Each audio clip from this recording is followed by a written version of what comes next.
So hi, Fernanda. It's an absolute privilege and great to be speaking today. Thank you for getting involved in our series where we talk to interesting people about interesting things.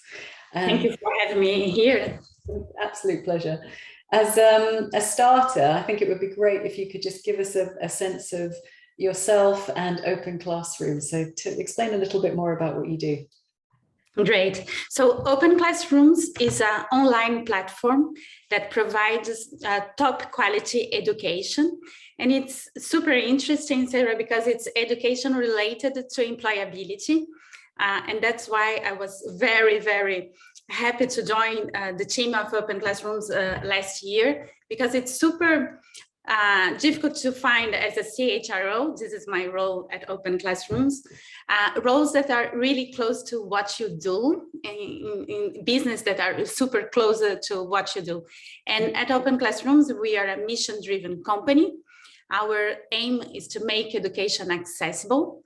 And we do it in a very specific way, because different from other online educations, our pedagogy is very specific. So we have mentors that support our students on a weekly basis. So there are people from business that work with the type of business that the students are learning, and they will really support our students throughout their path. The other specific point about Open Classrooms is that we analyze the labor market. We see where there are tensions, where companies are trying to find talents, and what type of skills the companies are looking for. In our pedagogy, in our classes and courses, they are all driven by this point of really trying to provide the right skills, the skills that companies are really requesting to our students. And finally, we have around 300,000 students that connect to our platform every month. And they look for different types of courses. We have fully accredited courses, and we are trying to, as I was saying before, impacting positively the career of our students. And talking a little bit more about myself, so I'm the CHRO, so Chief Human Resources Officer for Open Classrooms. I joined it last year. We are a scale-up, so when I joined, we were 240 team members. It's spread out in different countries. And today we are almost 600 employees, so huge growth. And we are also a remote first company. So we have talent spread out in, as I mentioned, in different countries. Yeah, that's so fascinating. I love this idea of having more foresight around what the marketplace needs, what work needs, and therefore the kind of courses that you're developing as a result of that. But also the incredible growth you've had. So going from, was it 240 to 600 people and all working remotely at the same time? Can you give us a sense of how you foster a really positive kind of workplace culture in that environment, high growth and not being together? I think we are very lucky to have a very strong culture. We have strong values, so we care. And this caring is super important within the company because we care about our students, we care about our environment. We are also a B Corp certified company, but also we care about our employees. So everything that we are making in terms of human resources strategy is making our team members able to succeed and to be well within the company and progress. What we try to achieve in relation to our students, that is impact positively in their career, is what we are trying to do also internally. So today it's really creating this environment of transparency. So people know exactly what is going on in everything bit of the company. We over communicated, I would almost say. We talk about our financial results, we talk about our strategy, we talk about what we are achieving together, the struggles that we are having in the business. And I think this sense of transparency also enable people to be more accountable, and people wanted to impact. People that join open classrooms, they have this idea that they wanted to make education accessible, and having the tools to understand where we are, it's super important. We are also super intentional to bring the team together. So even if we are a remote first company, we have quarterly events where people get together, and we are also celebrating the victories and trying to have everyone around from time to time. Yes. Are there any things that you find difficult? And there's so many things. Growth is difficult. To grow is it's super interesting, but it comes with some pains. I think we are lucky to have this strong culture, as I was mentioning. There are a lot of things that are written, so we know how to work on a asynchronously way, so that we work well in that way. On the other hand, I think when you have most of your teams working remotely, you really need to take care of the communication.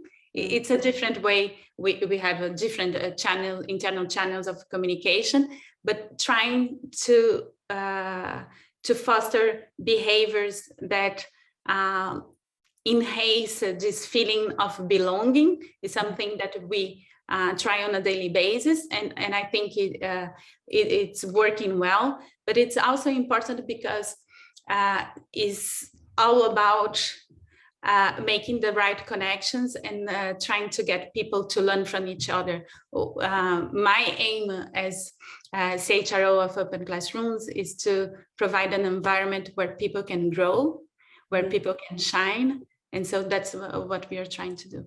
It's so important, and I love that journey of communication, connection, and belonging. I think that's so important, whether you're in person, working in person, or whether it is remote. But even more so when it's remote, harder to foster, I would say. So it's great that you're managing that, and enjoy the tips for that as well. Tell me a little bit about something that's become a kind of buzzword recently, hasn't it? I feel like we hear it a little bit too much, this idea of the Great Resignation and the shifts that's kind of creating. Can you tell me how that's affected open classrooms and what you're doing, and how you're experiencing that right now? Not necessarily people leaving you, but people coming and learning with you. Yeah, so it's true that we had a very low turnover last year. We have people that are super committed to the mission of the company. So it's true that we were not impacted as other tech business had in the last year. But we are seeing two main trends, I would say, due to the Great Resignation. The first one, it's people wanted to have this opportunity to grow. So we had a lot of new individuals or companies requesting our products and trying to get to know our platform better, because they wanted to upskilling and reskill their workforces or themselves. So this is idea that people want to progress quicker. And I think it's super important, and it's something that we have seen. On the other side, as I was saying, as in my day-to-day activity, we are recruiting a lot.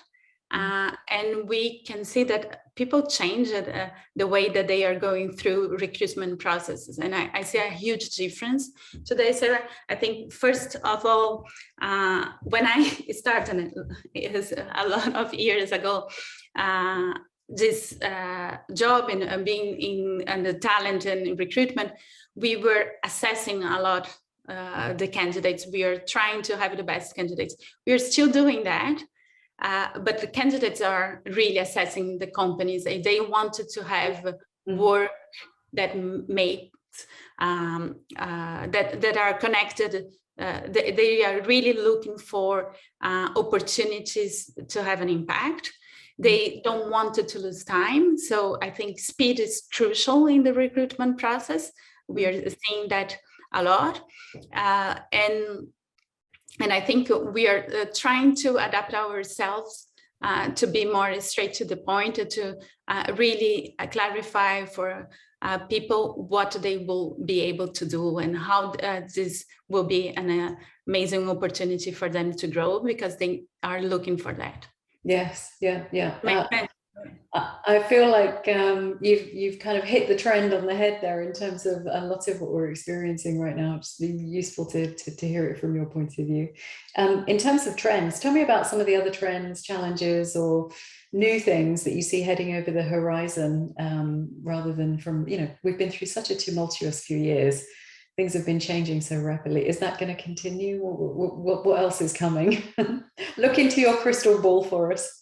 Yeah, it's harder to imagine what will come when we think that things are going in the right direction. We feel that it's not always the case. I think for me, I have been analyzing a bit what's going on in the market. There is a super interesting study published recently by Deloitte Insights on what people are looking for. And I think what we thought it was going to be, the trend is about experience, employee experience, and what they wanted to achieve. I think, and there was about a bit of a battle of perks, what you're offering to employees in terms of experience, really is experience driven. And we are seeing now that is much more than the experience that you can provide for team members, but much more about what I was saying before, giving meaning, and that and working on the job itself. And I think if we see what our customers say, what our team members say, people wanted to understand what is their job, what is the impact that they will have, and they will be very intransigent on that they want clarity in terms also of a career progression. Other thing that we are seeing is education as a perk, and this is great for our business. We have many customers connecting with us to try to see the best way to train their employees, not only to upskill or reskill their needs and things, but also saying that people would have sabbaticals. We are seeing a lot of companies offering smart sabbaticals, time that people have off to learn. And I think this will be a real trend after this period. I find what you say really interesting, because I think this idea of personal growth and being connected through to meaning through your work, we've certainly experienced that in the organization I'm in, and have done for quite some time. It's important, if you're privileged enough to be able to make those choices, then you want to put your time towards something that feels like it's going to make an impact in the world, and you want to feel like you're growing as part of that. So I definitely relate to that as an organization, and also personally, actually. Yeah, so, I think you're right to say that it's a privilege to have this choice. We know that it doesn't happen for everyone, but those that have this possibility, I think that this is true. Yeah, and of course you'd hope with the work that we're doing that it expands the accessibility, as it were, as you rightly said earlier on. Do you think we're going to snap back to any pre-pandemic ways of working, or has the page turned and that's it now, we're only looking forward? I think we're only looking forward, to be honest, but I think I believe in remote work. We are a remote work company. I think people also want flexibility. They wanted to have the possibility to work I think it's more a hybrid way, to be honest, than only remote or working at offices. But I think it is treating people like adults, making them accountable, and then making their choices. I think this is crucial and will make a huge difference. And on the other hand, from a company perspective, I think it's so exciting to achieve talent in different places. And if I'm a true believer in diversity. I think teams that are really different, with different team members, with different backgrounds, are performing better. And so having this possibility to look for people that are not in, where the company is, I think it's amazing. So I hope that we are not going to go back to a pre-pandemic. And I think this is a great opportunity, both for individuals and companies.